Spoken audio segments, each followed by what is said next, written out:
大家好，我是边里，和大家分享新斑鱼蒸腐竹。像蒸出的鱼非常的嫩滑好味，腐竹好味又下饭。一起来看看是怎样做的。新斑处理一下，在中间顺着它的骨头两边都切一刀。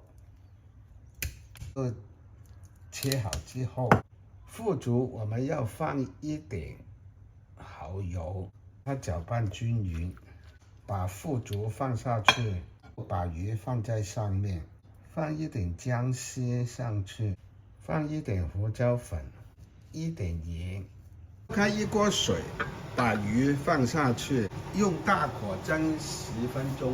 时间到，我们打开盖，把姜丝、红椒丝还有葱丝放在鱼背上面，淋一点滚油，再放一点我自己做的蒸鱼酱油，没有外面买的这么咸，味道非常的好。新斑鱼蒸腐竹就做好了。